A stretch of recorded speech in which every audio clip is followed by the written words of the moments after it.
नमस्कार दोस्तों, मेरा नाम है प्रदीप चौहान। बात समझनी है तो पूरी सुननी होगी। कभी कभी कभी क्या अक्सर आपको ऐसा दिखता होगा कि एक कौम है जो अंधभक्त है और दूसरी कौम है जो बीजेपी के नेता है। ये कांग्रेस नफरत में इतनी बुरी तरह से लिप्त हो गए हैं कि इन्हें कांग्रेस की बुराई के अलावा और कुछ दिखता ही नहीं है। उसके लिए वो कुछ भी करने को या कुछ भी कहने को कर गुजरते हैं। अब मैं आपको एक छोटा सा वीडियो दिखाता हूं। ये मध्य प्रदेश के उज्जैन के नगर अध्यक्ष हैं बीजेपी के, संजय अग्रवाल इनका नाम है। कांग्रेस के लिए जो शब्द बोल रहे हैं वो तो बोल ही रहे हैं, कांग्रेस के साथ साथ धर्म का भी नाश करने पर उतारू हैं। धर्म के लिए भी कह रहे हैं धर्म का नाश हो, कांग्रेस का सर्वनाश हो। सुनिए, जब उन्हें टोका जाता है तो कहते हैं कि मैं कल रात को ढंग से सोया नहीं था। जरा सुनिए। कांग्रेस का सत्यानाश हो, प्राणियों में सद्भावना। धर्म का नाश हो, कांग्रेस का सत्यानाश हो, प्राणियों के अधर्म का नाश हो। मैं आपको 6 बजे सोया हूं यहाँ और थोड़ा बहुत जल्दी तो काम करने वाले से होती है भैया। एक बात धीरे ये हकीकत है, दरअसल ये हकीकत है कि कांग्रेस को गाली देना आज की डेट में बीजेपी में एक बहुत बड़ी क्वालिटी मानी जाती है, बहुत बड़ी क्वालिटी बन गई और उन्हें लगता है आगे बढ़ने के लिए मंच से कुछ भी कह दो। अगर यही बात किसी कांग्रेस के नेता ने अपने किसी मंच से बीजेपी के बारे में कही होती और साथ में धर्म को इस तरह से लपेटा होता तो इस वक्त आप पूरी गोदी मीडिया में देख लेते। पूरी गोदी मीडिया में आप शाम को देखिएगा, शायद जिस वक्त आप ये वीडियो देख रहे होंगे देख लीजिएगा, कोई ना कोई चैनल अब इस बात को लेकर अपनी पीठ थपथपा रहा होगा, या मतलब भारत की पीठ थपथपा रहा होगा, मोदी जी की पीठ थपथपा रहा होगा कि जो पूरा मुल्क पूरा विश्व अब इस वक्त फिलिस्तीन के सपोर्ट में खड़ा नजर आ रहा है। वो सरकार जो भी कुछ दिन पहले तक फिलिस्तीन को सपोर्ट करने वालों को जो है वो गरिया रही थी, आज पूरा क्रेडिट वही सरकार लेने की कोशिश करेगी। देखिएगा, आप अपने आसपास कोई मीडिया जरूर देखिएगा, वहां हो रहा होगा, पक्की बात है। क्योंकि इतने साल इस मीडिया में काम करने के बाद इतनी बात तो मैं जान गया हूं कि जरूर कोई ना कोई इसका श्रेय भी मोदी जी को देने की कोशिश कर रहा होगा। हालांकि सब जानते हैं कि अगर इसका श्रेय किसी को दिया जाना चाहिए या तो वो इंदिरा गांधी को या फिर राजीव गांधी को, जिन्होंने सबसे पहले मान्यता दी फिलिस्तीन को, फिर प्रियंका गांधी इस जनरेशन में जिसने खुलकर सपोर्ट किया फिलिस्तीन का। लेकिन वो कर नहीं सकते ना, क्योंकि फिर मामला गड़बड़ हो जाता है। हाँ, इतना जरूर है कि अब खास करके 7 अगस्त को जो राहुल गांधी ने प्रेस कॉन्फ्रेंस की है, उसके बाद एक चीज आपने नोटिस की होगी, मैंने बहुत नोटिस की है कि हर चीज पर, छोटी से छोटी चीज पर इस सरकार को वैलिडेशन की जरूरत पड़ रही है। हर चीज पे मोदी जी का बखान करने की जरूरत पड़ी, हर चीज को पॉजिटिव दिखाने की या उसका बहुत बड़ा बखान करने की कोशिश की जा रही है। चाहे वो प्रधानमंत्री का जन्मदिन हो, 11 साल में प्रधानमंत्री के जन्मदिन पे वो सब तमाशा नहीं हुआ था जो इस बार हुआ था, क्यों जरूरत पड़ी। दूसरा, अभी आपने जीएसटी का स्लैब कम किया, गलती सुधारी, लेकिन उसको उत्सव देके प्रधानमंत्री को खुद राष्ट्र को संबोधित करना पड़ रहा है और अगले दिन बीजेपी के हर नेता सड़क पे उतर रहे हैं, दुकानों में जा रहे हैं, घर घर जाकर लोगों को समझाने की कोशिश कर रही है। इससे कितना फायदा हुआ? क्यों? प्रधानमंत्री 2.5 साल से मणिपुर की तरफ रुख नहीं किया था, मणिपुर जाना पड़ रहा है। प्रधानमंत्री राहुल गांधी के डर से पंजाब के बाढ़ग्रस्त इलाकों में और हिमाचल के बाढ़ग्रस्त इलाकों में पहले घूम आए। क्यों? हर चीज को वैलिडेट करने की जरूरत क्यों पड़ रही है? जब मोदी जी नाम इतना बड़ा है कि कोई नहीं है आसपास दावा करते हैं, तो फिर मोदी जी को हर चीज पे वैलिडेशन की जरूरत क्यों पड़ रही है? ये साफ संकेत है कि 7 अगस्त के बाद चीजें बहुत बदल गई है सरकार के लिए।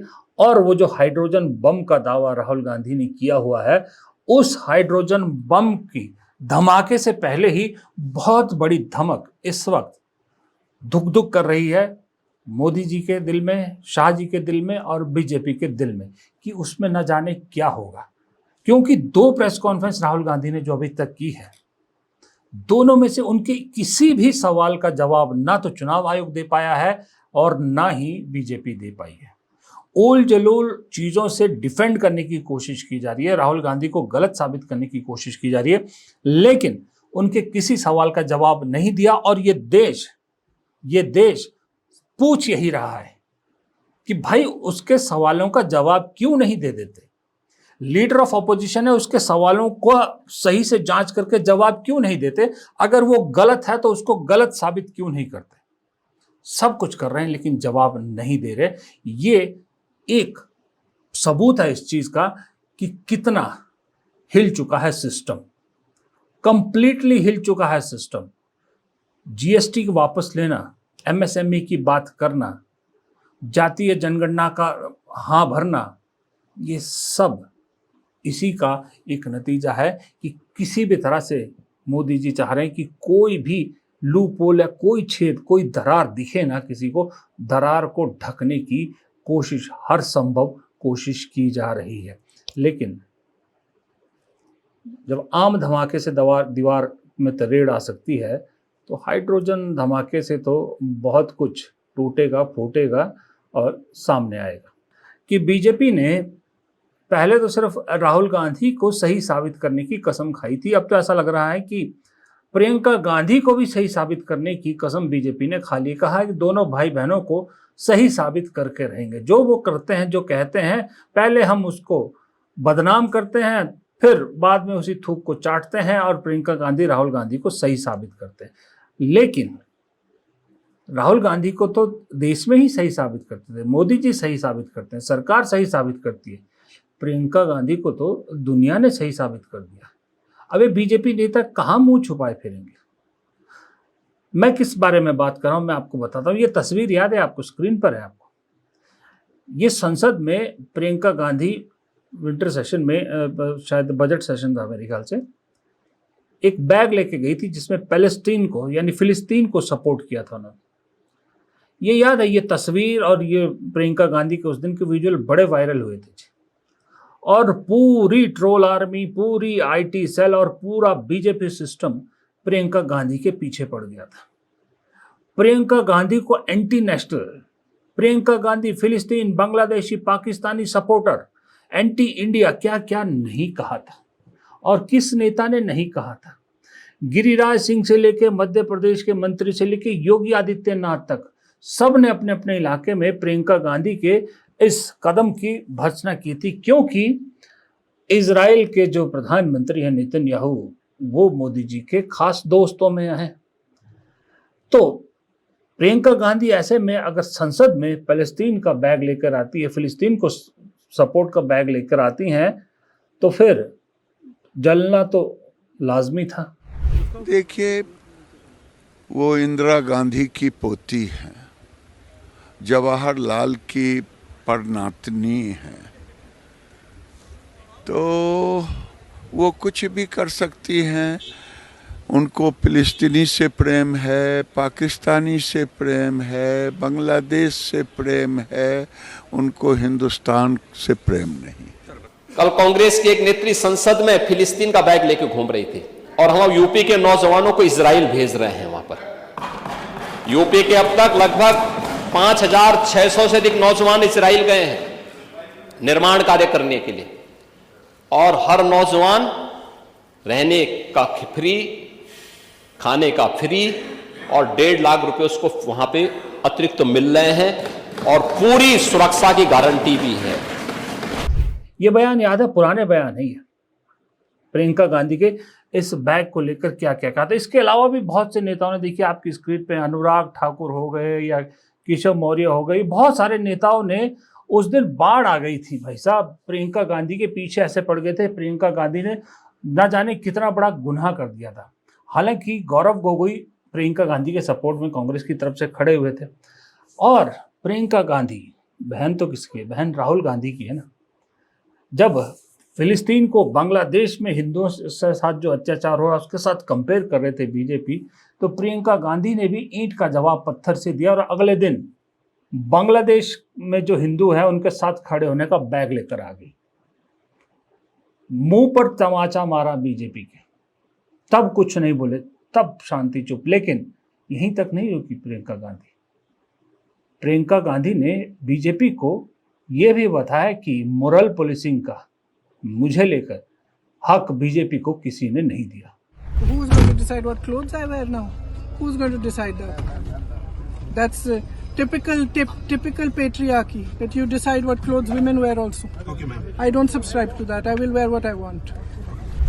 आप सोचेंगे कि मैं आज इस मुद्दे को क्यों उठा रहा हूं। आज मैं इसलिए इस मुद्दे को उठा रहा हूं कि आज आप कोई अंतर्राष्ट्रीय खबर उठा के देख लीजिए, आपको एक खबर बड़ी प्रमुखता से दिखेगी कि तकरीबन 193 में से 156 से 160 देशों ने कबूल लिया है, फिलिस्तीन को अलग राष्ट्र के रूप में मान्यता दे दी है। तकरीबन 158 160 देशों ने, जब तक ये वीडियो बना रहा हूँ शायद इतने लोग हो चुके हैं, यानी तकरीबन 80% यूएन मेंबर्स ने फिलिस्तीन को एक अलग राष्ट्र की वो दे दिया। और साथ ही मजे की बात है, जिस बीजेपी ने के नेता प्रियंका गांधी को कंडेम कर रहे थे, उसी बीजेपी की भारत सरकार ने भी 2 नेशन उसको रेजोल्यूशन को यूनाइटेड नेशन जनरल असेंबली में सहमति दी है। India votes in favour of UNGA resolution on Palestine endorsing 2 state solution. पहले तो यहाँ ये चुपचाप खबर गई, किसी को नहीं लगने दी पता, लेकिन आज पूरी दुनिया ने प्रियंका गांधी का साथ दिया, प्रियंका गांधी को सही साबित किया। साथ तो क्या दिया, सही साबित किया। मैं क्यों प्रियंका गांधी को सही साबित करने की बात कर रहा हूं, क्योंकि अगर आप इतिहास में जाएंगे तो ये देखिए, ये सरकारी भारत सरकार का जो रिप्रेजेंटेटिव ऑफिस ऑफ इंडिया है पैलेस्तीन में, जो रामल्ला में ऑफिस है, उनकी वेबसाइट पर साफ लिखा है कि 1988 में